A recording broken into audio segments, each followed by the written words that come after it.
Hi, it's Ricarda, aka the .303 Bookworm, and today I have another book that inspired a television series, and this one is actually pretty old.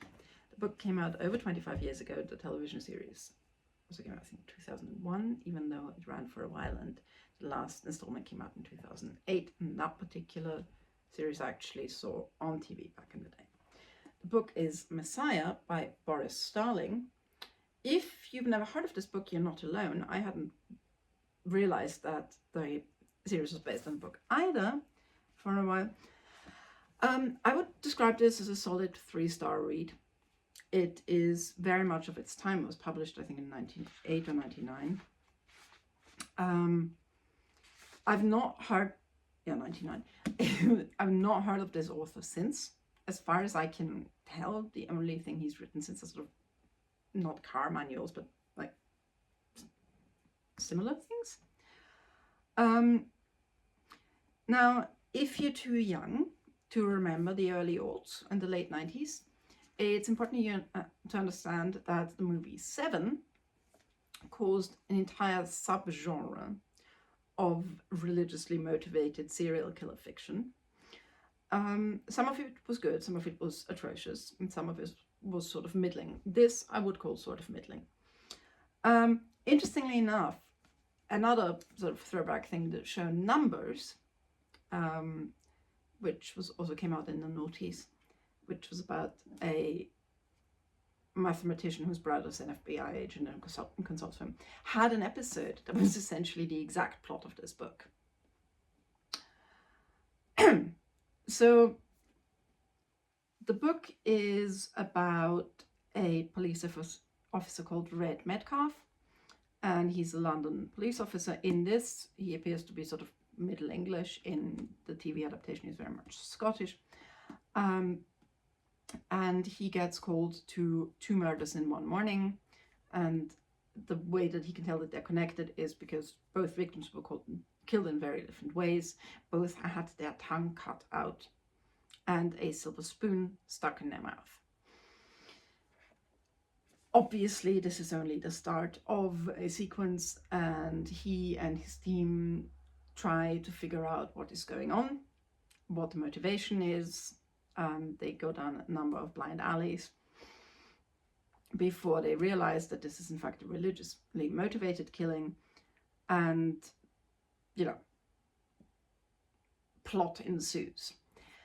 What is interesting about it is that Red has a brother who in the book is still in prison for attempted rape and murder, and he was turned in by Red, and the brother sort of hasn't spoken to him since. And in the book there's also the thing that somehow his parents then take against him. What's interesting in the book versus the TV adaptation is that Red really isn't a particularly likable character. He's just not very charismatic. He's not, people talk about he's a brilliant detective. I don't see it personally. He's at times violent, and he's just not hugely likable. Had I read this book first, and had I not known who was in the TV adaptation, I probably wouldn't have watched the adaptation. Having watched the TV version first, I was kind of disappointed with the book. Like I said, it's so-so. The characters I absolutely, positively did not care about. I didn't think that Red was a particularly nice, moral person. He didn't really have much of a sense of humor or anything that I liked. That there was no, it just wasn't much of a, for want of a better word, a hero. He's just, your classic troubled couplet that you have in this kind of thriller. And there are some sentences, some turns of phrase in this book that are so beyond cringe that I, for the life of me, don't know how they passed an editor. I mean, The fear behind Parkin's eye and bluster gives Red a kick, quivering the skin of his perineum like a cat playing with a ball of wool.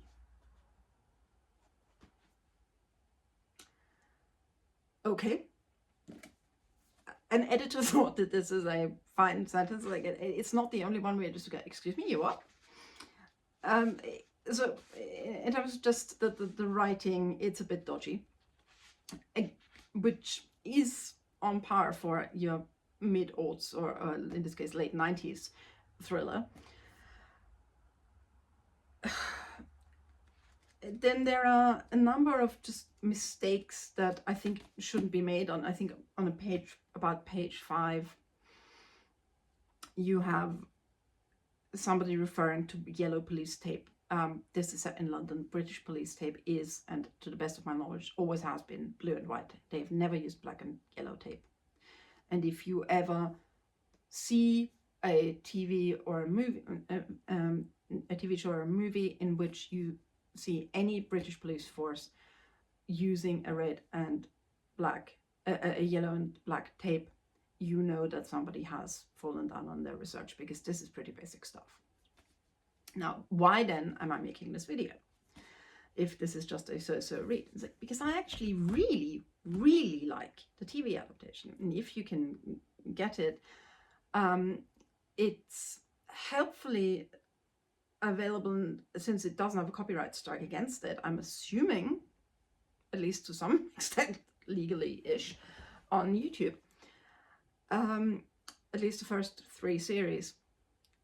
And the marvelous thing is that the plot is 99% the same. There are some differences in that when the brother commits the murder, Red is already a police officer rather than a student.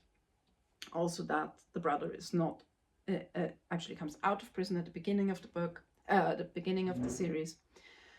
But what I really like about it is just Red is played by Ken Stott. Now, if you don't know who Ken Stott is, you probably have seen him in stuff. Around the same time, he played Inspector Rebus in the adaptation of the Ian Rankin novels. There was later another adaptation of that where they had John Hannah, and I once went to a reading by Ian Rankin. He said he personally preferred the Ken Stott ones, even though, no, I think he said he preferred the Ken Stott ones. Now, if you are not conversant in early noughties British crime drama, you have still probably seen Ken Stott, even though it would be difficult to tell that because you have probably seen him under a massive white beard, because he played Balin in The Hobbit. He is an almost preternaturally likable actor. I think he really can, that there is something about him that I just find impossible to dislike. So even if the character of Red had been written exactly the same way he is in the book, I probably still would have liked him. But maybe because Ken Stott is Ken Stott, or maybe because they thought they wanted their main character to be a little bit more likable, he genuinely is. There's also you have Neil Dudgeon, who has since gone on to be in Midsummer Murders, and you also have Edward Woodward in a minor role, which is kind of funny, and you have Michelle Forbes playing Red's wife. Now, this is a very interesting choice, because the character of Susan, the wife, is sort of a non-character in the novel. She doesn't come across as particularly likable either. You kind of have, I personally felt, well, these two deserve each other or not. If they want to be apart, great, but it's not like they don't make each other better people, and neither of them are very great people. Whereas in the TV show, kind of, I always felt that his relationship with Susan is tremendously at the heart of the character. Now, there's a very interesting choice they made, and I assumed it had to come from the novel. I was incredibly surprised to find out that it's not. And that is that Susan, in the TV adaptation, is deaf. I am not sure why they made that choice, because they didn't hire a deaf or hearing impaired actress to play the role. Michelle Forbes and Ken Stott both had to learn British Sign Language for this. But it sort of adds to their chemistry as a couple. You have the first time we encounter Susan, you know, he has had this horrible day. He's had 2 murder victims in one day, and it's not going well, and he has to go to a gallery opening, and he is signing to Susan across the room. She's clearly not having that great of a time at this gallery, and sort of they're flirting across the room, and the next shot is them in bed, and then signing an argument about whose turn it is to get the post-coital cup of tea. I don't know, that just, it's a very charming thing. Nowadays, I hope they would get an actual hearing impaired actress. So, like I said, I don't know why this stylistic decision was made. I felt that in the adaptation it does add to them, because sometimes you have Susan able to overhear things, but also the fact that he has to communicate differently with her there, because he is in his job often very shouty, and his home life is of course completely silent, even though they do sometimes, you get the impression they sign quite loudly. I felt a charming couple. You have even the minor characters being a lot more charming. Now, the following series were not based on the book, obviously, because there was only this one book. I, broadly speaking, liked them. Then the first 4 have Ken Stott and Neil Dudgeon, and also in up to series 3 you have Francis Gray. Series 4, very interestingly, they have Maxine Peake, before she became really big. I think it was 2004. And obviously you're always going to have they're always going to be sort of very gruesome serial killings and trying to figure out the motivation behind it. And I don't know, I think Red he's a relatable character. He's somebody who has a deep sense of justice that he wants to achieve. He has a deep sense of responsibility. And I felt, actually, based on this performance, I wouldn't have hated youngish Ken Stott as Samuel Vimes if there had ever been a good adaptation of the Discworld Watch series. I thought really that the character of Red, the way it is portrayed on screen, to me is kind of a little bit like Commander Vimes. The 5th series, which was the only one that I saw on TV when it came out, doesn't have any of the original cast in it, and has Mark Warren as the leading officer. And then you have 2 actors, and I'm so sorry I cannot remember their names right now. And they're both Northerners, and they're sort of his backup. And the interesting thing about that is that they much later both appeared as police officers working together in The Bay, which after Morgan Christie's character left that. And I thought it was just an interesting thing, because you could have literally had them be the same characters that they were in Messiah.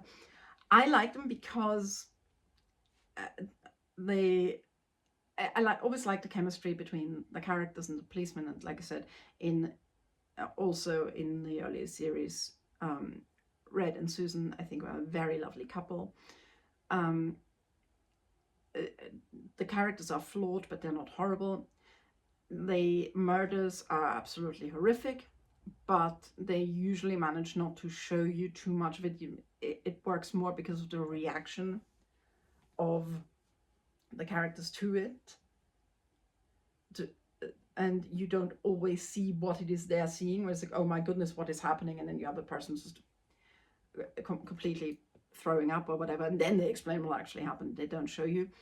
I still wouldn't recommend it to a squeamish person. I wouldn't go as far as recommending the book, to be honest. I ordered it used, which I very rarely do these days, but I really just wanted to I really just wanted to read it to see if it was as good as the TV adaptation. It wasn't. Like I said, it's fine. But if you can, I absolutely would recommend watching the TV show, unless you're squeamish and it's not your jam. It's, for me, it's a nice throwback to this early aught genre of the serial, the religiously motivated serial killer, which I personally always enjoyed because A, I love a puzzle, and B, I have a master's in religious studies, so I always enjoy those. It's a subgenre that's fallen a little bit out of fashion lately. If it ever comes back, I may be tempted to write my own, but I think pretty much all religiously motivated serial killers have already been written. It really would be very hard to get a new angle on that. So, like I said, at the time of recording, there is the first 3 series are available on YouTube. I don't know whether that's legal. There's been no copyright strike against it as far as I can tell. And that's how I watched it. Yeah, if you have any particular personal favorites of this subgenre, please let me know below. If you remember watching Messiah back in the day, or you've watched it since, let me know. I always want to hear what other people are thinking. And I will talk to you very soon. Please like and subscribe. Bye bye.